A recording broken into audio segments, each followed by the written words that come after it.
All right, folks, this is going to be the second segment in my observations and why it's important to be grateful and why I'm grateful over the things that have occurred in my life. When we were on last time, yesterday, kind of got into a little bit about what was going on in Brooklyn when we first moved down there. I'm going to share a little bit more about that today. One of the things that you learn very, very quickly about living in Brooklyn is you're going to have to understand that you're going to come face to face with death.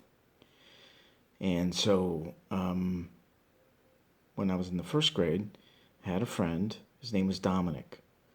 And I think it's safe to say that Dominic was really the only friend that I had in the first grade. And we got along real well.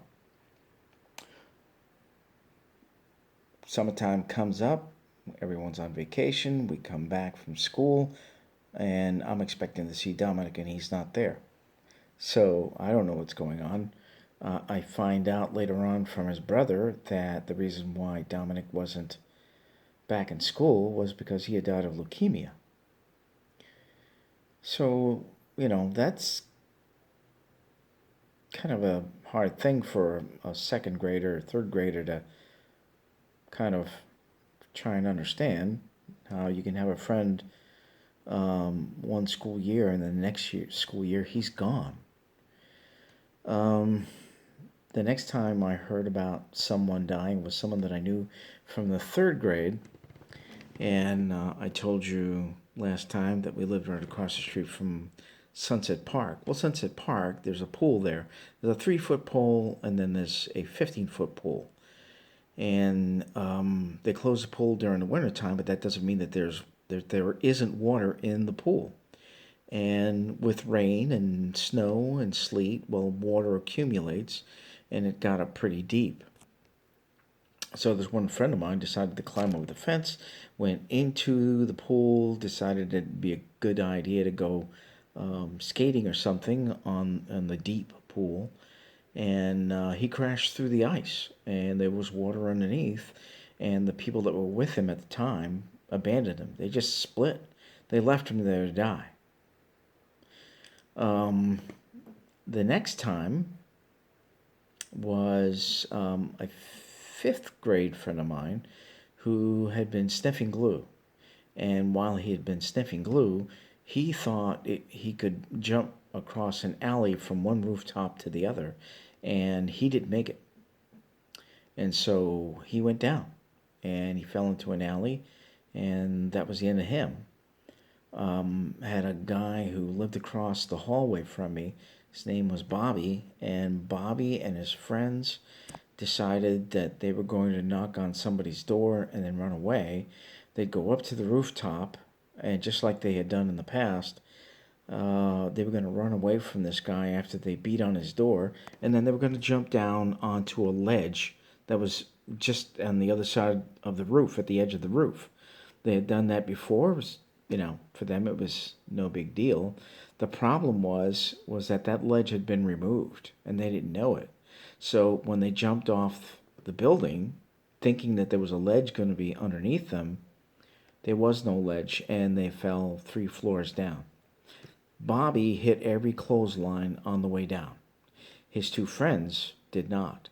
So they died immediately, and Bobby managed to survive. But he was a mess afterwards.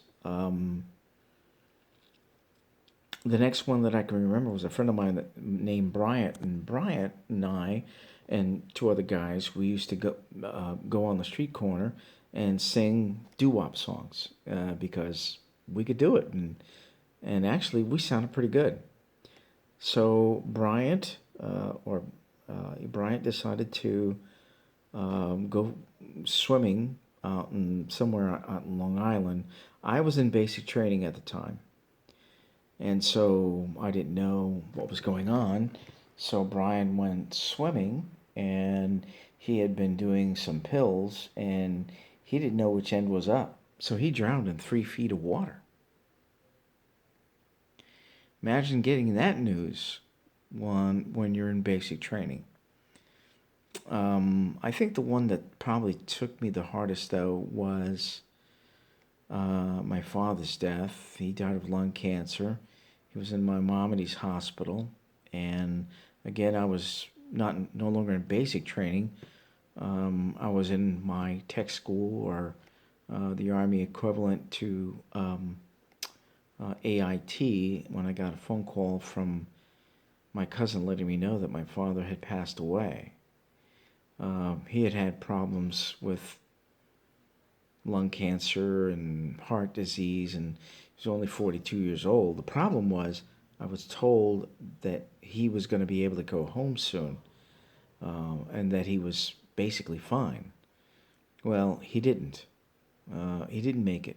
He died in that hospital, and I was pretty much crushed. So this was really, really tough. But when you live in New York and you live in this environment, you take on the attitude of, I can get through this. It's just hard knocks, and I'll be fine. Well, the reality was that I wasn't fine. It was just one of those things. I always felt like if I had been home, he wouldn't have died. Now, I want you to understand something. My father and I were not on good speaking terms. We never had been. He was the way that he was. I told you in the first segment that I had seen him, beat my mother. And there were 2 other occasions after we moved to Bay Ridge where that happened, on at least 2 occasions that I can remember. My father, let me jump back a little bit. I'm in the 8th grade. This is before basic training, so I'm kind of jumping around with time frames a little bit. But when I tell you, I think you'll kind of get the understanding. So what wound up happening was that my counselors told me that I should go and apply for the College Bound program. The College Bound program would have meant that I'd have to go to Thomas Jefferson High School and take a lot of AP courses. Now, I could sleepwalk through my classes and still get decent grades. So, I guess their thinking was that if I actually worked, I'd probably be okay. So, I'm thinking that hey, if I can get through this and go to college, then maybe I can go to law school. And I imagined myself being a lawyer. I saw myself arguing cases in court.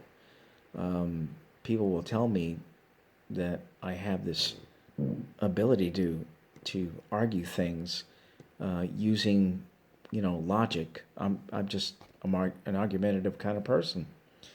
So when I told my father about what my counselors had said, basically he made it pretty clear that he was not going to do anything to support me going to college. Basically, he thought, and he wasn't afraid to tell me, that I was both too stupid and too lazy to go to college. So, this was difficult, but in our household and this time frame, you had no say. You're just powerless. You just deal with whatever they tell you, and that's just the way it is. And that was difficult, but you get through it. But again, I've got these conflict of feelings because I'm angry with him because he won't allow me to go to college. And yet, at the same time, and of course I've seen him, abuse my mom, but, he's still my father. So you can see where this conflict of feelings would take place. Well, when he passed away, I was grief-stricken. When I saw his body in the coffin for the first time, this was very, very difficult. And I just continued missing him for several years afterwards. So that was Brooklyn. Now I'm going to jump back in time once again and go to 1969, where I went to basic training. I went to Lackland Air Force Base because my first enlistment was Air Force. Then after I graduated from college, which my father said I was too stupid to go to, I graduated from college and did okay for myself and went into the Army after that. So life was pretty interesting and difficult. And so you kind of learn to live with a whole bunch of conflict of feelings. There was another thing that made my relationship with my father difficult. I didn't really think about it until much later. And that was that from the time that I was very young, I was exposed to a lot of pornography. He had all sorts of, at that time, 8mm films. He had magazines galore. And this should not be something that a child of my age should have ever been exposed to. It completely distorted my view of male-female relationships. It was just bad all the way around. Parents really didn't do anything to really kind of teach me how to be a young man. The best way to describe them was that they were uninvolved. And they really didn't do anything to protect me. They didn't protect me from the bullies that were in the street, the bullies that were at school. They didn't protect my dental health, my physical health, my mental health. And, maybe that's just the way that they were raised. But, it was, like I said, this was not an easy time. And so this is what, a young kid growing up in Brooklyn, New York lives with. And you learn to deal with it. And it's no fun. And again, you have all of these tremendous conflicts of feelings, but you have to wind up getting through it. There were other things that I could talk about. We had our Catholic church, which was St. Michael's, was a pretty useless place. We had a priest there who was very, very popular. His name was Father Rodriguez, and everyone believed that he was, in fact, a child molester. As a matter of fact, my friends would tell me on a regular basis that he was a child molester because of some of the things that he had tried to pull on them. I did forget to mention one other person that had died in my lifetime, in my young lifetime, and this was, I think, just before I graduated from high school, or maybe it was immediately afterwards. We had a guy that we hung out with, and he played football with us at St. Michael's, and his name was Joseph McGow, but he had real thick glasses, so everyone used to call him Mr. Magoo. If you don't know who Mr. Magoo was, he's a cartoon character. You can Google him. He was kind of entertaining, but we used to call Joseph McGow Mr. Magoo because he, like I said, wore thick glasses. Well, after he got a couple of drinks in him, he would go on some unbelievable rants. And one day he decided to go on a racist rant, and it was a anti-Puerto Rican racist rant. And maybe it was just fueled by fueled by drink. And so, but somebody was there at the bar, didn't appreciate it, pulled out a couple of 38 caliber handguns and just unloaded on him, and he died right there. So by the time that I was 18, I had friends, people that either I was close to, that I knew real well, or just good acquaintances, and they were dead. So this was life in Brooklyn, New York. I'm going to stop here. This is, I'm sure, a little bit depressing. We'll try and make this a little bit more interesting and a little bit more lively in our next session.